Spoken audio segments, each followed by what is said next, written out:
هنا هي. الحمد لله رب العالمين، والصلاة والسلام على سيد الأنبياء والمرسلين وعلى آله وأصحابه أجمعين، أما بعد. أعوذ بالله من الشيطان الرجيم، بسم الله الرحمن الرحيم. واذكروني أذكركم واشكروا لي ولا تكفرون. يا أيها الذين آمنوا استعينوا بالصبر والصلاة إن الله مع الصابرين. ولا تقولوا لمن يقتل في سبيل الله أموات بل أحياء ولكن لا تشعرون. ولنبلونكم بشيء من الخوف والجوع ونقص من الأموال والأنفس والثمرات وبشر الصابرين الذين إذا أصابتهم مصيبة قالوا إنا لله وإنا إليه راجعون. أولئك عليهم صلوات من ربهم ورحمة وأولئك هم المهتدون. صدق الله مولانا العظيم. من علينا ربنا إذ بعث محمدا أيده بعيده أيدنا بأحمد أرسله مبشرا أرسله ممجدا صلوا عليه دائما صلوا عليه سرمدا. اللهم صل على سيدنا ومولانا محمد وعلى آل سيدنا ومولانا محمد كما تحب وترضى. قتل حسین اصل میں مرگ یزید ہے. اسلام زندہ ہوتا ہے ہر کربلا کے بعد. شاہ است حسین، بادشاہ است حسین، دین است حسین، دین بنا است حسین. سردار نداد دست در دست یزید، حقا کے بنائے لا الہ است حسین. اے حسین ابن علی تیری شہادت کو سلام. اے حسین ابن علی تیری شہادت کو سلام. دین حق اب نہ کسی دور میں تنہا ہوگا. دین حق اب نہ کسی دور میں تنہا ہوگا. انسان کو بیدار تو ہو لینے دو. ہر قوم پکارے گی ہمارے ہیں حسین، ہمارے ہیں حسین. ہو سکے تو لائیے دونوں جہاں میزان میں. میں نے ایک سجدہ زمین کربلا سے لے لیا. اے خاک کربلا اس احسان کو نہ بھول. تڑپی ہے تجھ پہ نعش جگر و شہ رسول. اور سمجھا رہی ہے سب کو شہادت امام کی. سمجھا رہی ہے سب کو شہادت امام کی. آزادی حیات کا یہ سرمدی اصول. چڑھ جائے کٹ کے سر تیرا نیزے کی نوک پر. چڑھ جائے کٹ کے سر تیرا نیزے کی نوک پر. لیکن تو ظالموں کی اطاعت نہ کر قبول. لیکن تو ظالموں کی اطاعت نہ کر قبول. اور بہنے دو گرم ریت پر اصغر کا خون حسین. بہنے دو گرم ریت پر اصغر کا خون حسین. اس خون سے لکھی جائے گی تفسیر کربلا. بس ایک نگاہ ناز کے اٹھنے کی دیر تھی. بس ایک نگاہ ناز کے اٹھنے کی دیر تھی. دم بھر میں حر بناتی ہے تاثیر کربلا. دم بھر میں حر بناتی ہے تاثیر کربلا. آئیے ترنم میں منقبت مولا حسین کے 2-3 اشعار پیش کروں گا. قبل اس کے سب مل کر درود پڑھ لیں. اللہم صلی علی سیدنا و مولانا محمد وعلی آل سیدنا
بادشاہ است حسین، دین ہست حسین، دین بنا است حسین۔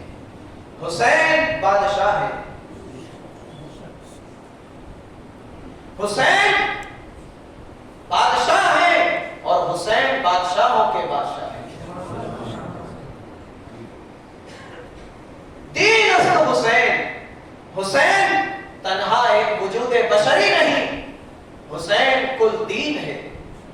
دین ہست حسین، دین پناہ است حسین، اور حسین دین کو پناہ دینے والے ہیں۔ سردار سر دے دیا، ندار تک در دست یزید، نہیں دیا ہاتھ یزید کے ہاتھ میں۔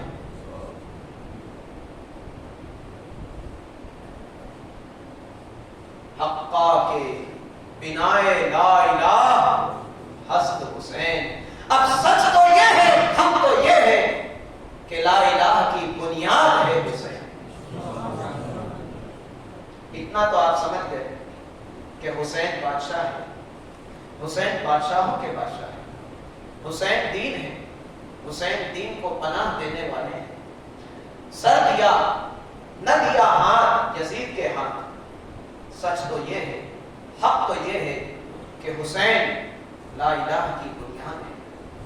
دوستان گرامی، عزیزان ملت، آخری مصرع جس میں مشہور ہے کہ یہ اشعار حضرت سیدنا خواجہ اجمیری، خواجہ معین الدین چشتی حسن سنجری غریب نواز رحمۃ اللہ تعالی علیہ کے اشعار ہیں، یہ مشہور ہے۔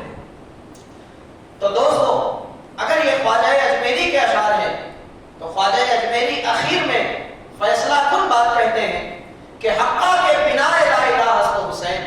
سچ تو یہ ہے کہ لا الہ کی بنیاد حسین ہے۔ دوستو، میں بس اس مصرے کو سمجھاؤں گا اور سلسلہ کلام کو تیزی سے آگے لے جانا چاہوں گا۔ سچ تو یہ ہے کہ بناء لا الہ ہست حسین، لا الہ کی بنیاد حسین ہے۔ یہ لا الہ کا مطلب کیا ہے؟ لا الہ کا مطلب کیا ہے؟ آپ کلمہ پڑھتے ہیں، لا الہ الا اللہ، نہیں کوئی معبود اللہ کے سوا۔ پہلے آپ انکار کرتے ہیں، خدا، تمام باطل خداؤں کا انکار کرتے ہیں کہ کوئی خدا نہیں۔ جتنے انسانوں نے جن چیزوں کو، چاہے وہ انسان ہو، چاہے وہ پتھر ہو، چاہے وہ حیوانات و نباتات ہو، چاہے وہ کوئی شے ہو جس کو انسان نے خدا کا درجہ دیا، جس کو انسان نے عبادت کے قابل جانا، وہ سب اللہ کے سوا، وہ تمام چیزیں وہ باطل ہیں، وہ جھوٹ ہے، وہ ناقابل عبادت ہے۔ تو جب ہم کہتے ہیں لا الہ، تو ان تمام باطل خداؤں کا انکار کرتے ہیں اور پھر اقرار کرتے ہیں الا اللہ، اللہ کے سوا، مطلب اللہ کے سوا کوئی معبود نہیں۔ اب دوستو عزیزو، میں ایک بات اور کہنا چاہوں گا کہ قرآن حکیم نے جس طرح انسان نے پتھروں کو معبود بنایا، جس طرح انسان نے درندوں کو معبود بنایا، جس طرح انسان نے چاند و سورج کو معبود بنایا، اسی طرح قرآن ایک طرف اور توجہ دلاتا ہے کہ انسان کی جو خواہشات ہیں، وہ خواہشیں جو اسلام کے خلاف ہیں، جو اللہ کی نافرمانی کی طرف لے جاتی ہیں، وہ خواہشات کو بھی قرآن نے، ان خواہشات کو بھی قرآن نے معبود کہا ہے۔ اور فرمایا سورہ فرقان 19ویں پارے کی آیت، ارأیت من اتخذ الہہ ہواہ، ہواہ عربی میں خواہش نفسانی کو ہوا کہتے ہیں۔ تو قرآن کہتا ہے ارأیت من اتخذ الہہ ہواہ، اے مخاطب، اے قرآن پڑھنے والے، یا اے میرے محبوب، کیا آپ نے نہیں دیکھا کہ ان لوگوں نے اپنی خواہشات کو اپنا معبود بنا لیا؟ مطلب یہ اپنی خواہشات کی ہی پیروی کرتے ہیں، اور پیروی خدا کی ہونی چاہیے، تو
عزیزان ملت اسلامیہ، میں عرض کر رہا تھا کہ سیدنا امام حسن مصطفیٰ علیہ السلام علی جدہ علیہ السلام نے امیر معاویہ سے جب صلح کر لی، صلح کے بعد پھر امت میں پرامن ماحول چھا گیا، ہر طرف خوشیوں کی لہر دوڑ پڑی۔ قتل و غارت جو کئی سالوں سے جاری تھا، جس کی نظر کئی مسلمان ہو گئے، آپس کی ہی تلواروں سے کئی مسلمان قتل کر دیے گئے، یہ سلسلہ ختم ہو گیا۔ امام حسن رضی اللہ تعالیٰ عنہ نے بڑی ہی ہوش مندی کے ساتھ اور بڑی جرأت کے ساتھ، بڑی ہمت کے ساتھ، بڑے حوصلے کے ساتھ آپ نے دستبرداری کا اعلان کر دیا۔ توجہ رکھنا دوستو، آج میں آپ کے سامنے کربلا کا وہ دردناک المناک منظر پیش کرنے جا رہا ہوں۔ سیدنا امام حسن رضی اللہ تعالیٰ عنہ نے صلح جب کر لی، اور یہ صلح حسن سن ہجری 41 میں ہوئی، ربیع الاول یا ربیع الثانی کے مہینے میں۔ اس کے بعد سے پرامن ماحول چھا گیا، مگر سن ہجری 50 تک آپ باقاعدہ حیات رہے، آپ واپس مدینہ منورہ پہنچ گئے۔ اللہ تعالیٰ نے آپ کو جو ایمان اور یقین کی دولت سے جو نوازا تھا، توکل کی جو دولت سے آپ کو مالا مال کیا تھا، کہ اللہ پر آپ کو کتنا بھروسہ تھا، اللہ تعالیٰ کی ذات سے آپ کو کتنی امیدیں تھیں، اللہ تعالیٰ پر آپ کا یقین کتنا کامل تھا، کہ حکومت کی طرف سے بہت ساری صلح، جو 5 صلح تھی، ابھی میں انشاءاللہ آگے ذکر کروں گا، جو 5 صلح جن شرطوں پر صلح ہوئی تھی، ان میں سے کئی صلح تو توڑ دیا گیا، اور یہاں تک کہ ان 5 صلح میں ایک صلح یہ بھی تھی کہ قرآن نے جو اہل بیت کا، نبی کے گھر والوں کا جو خمس یعنی 5واں حصہ جو مقرر کیا ہے، وہ بدستور انہیں ملتا رہنا چاہیے۔ 1 لاکھ دینار انہیں یہ 5واں حصہ ملتا رہنا چاہیے، اور 1 لاکھ دینار سالانہ امیر معاویہ نے امام حسن مصطفیٰ کے لیے مقرر کر دیا۔ اس پر عمل ہوا، کئی سالوں تک عمل ہوا، 7 سال تک۔ ایک وقت آیا کہ آپ بہت تنگی میں، بڑی تنگدستی میں، اور اسی تنگدستی اور اسی پریشانی کے عالم میں آپ رات میں سوتے ہیں تو خواب میں اللہ کے رسول صلی اللہ علیہ وسلم کا دیدار ہوتا ہے۔ امام الانبیاء اپنے نواسے، اپنے جگر گوشے کے خواب میں آتے ہیں اور پوچھتے ہیں حسن کیا حال ہے؟ امام حسن رضی اللہ تعالیٰ عنہ نے عرض کیا، یا رسول اللہ، میرے نانا جان بہت پریشان ہوں، معاویہ نے میرا جو وظیفہ مقرر ہوا تھا اسے بند کر دیا ہے، اور جس کی وجہ سے میں بہت تنگی میں آ گیا ہوں اور بہت پریشانی کے عالم میں ہوں۔ اور امام حسن رضی اللہ تعالیٰ عنہ سونے سے پہلے، یعنی یہ خواب سے پہلے، آپ نے ارادہ کیا کہ امیر معاویہ کو خط لکھ کر بھیجیں کہ آپ نے میرا یہ وظیفہ کیوں بند کر دیا ہے۔ آپ نے قلم بھی منگوایا اور کاغذ بھی منگوایا اور پھر لکھنے کا ارادہ بھی کیا، مگر پھر آپ کا جو اللہ کی ذات پر جو یقین اور جو توکل تھا وہ رکاوٹ بن گیا۔ کہا کہ نہیں، میں اللہ پہ چھوڑتا ہوں۔ توجہ رکھنا دوستو، میں اللہ پہ چھوڑتا ہوں۔ آپ نے پھر اسے ارادہ ترک کر دیا، اور اسی خواب امام الانبیاء کے خواب میں آتے ہیں، فرماتے ہیں بیٹے کیا حال ہے؟ کہا حضور میرے آقا میرے نانا جان بہت تنگدستی میں ہوں، بہت پریشانی کے عالم میں ہوں۔ اللہ کے محبوب صلی اللہ علیہ وسلم نے فرمایا تم نے تو ارادہ کیا تھا کہ غیر اللہ میر معاویہ جو ہے وہ بھی اللہ کے بندے ہیں اور وہ بھی ایک انسان ہے، غیر ہے، تم نے چاہا تھا کہ تم اس کی طرف سوال کر کے خط بھیجنے والے تھے، مگر توکل نے تمہیں روک لیا۔ اس توکل کو مضبوط کر لو۔ اور پھر آقا نے ایک دعا سکھائی، ایک چھوٹی سی دعا ہے، انشاءاللہ وہ دعا میں آپ کو واٹس ایپ کے ذریعے پہنچایا جائے گا آپ تک انشاءاللہ۔ ایک دعا سکھائی، امام جلال الدین سیوطی نے تاریخ الخلفاء میں یہ پوری روایت کو نقل کیا ہے، اور اسی میں سے میں بیان کر کے آپ کو سنا رہا ہوں۔ ایک دعا سکھائی، کہا اسے پڑھو۔ سیدنا امام حسن رضی اللہ تعالیٰ عنہ نے اس دعا کو پڑھنا شروع کیا،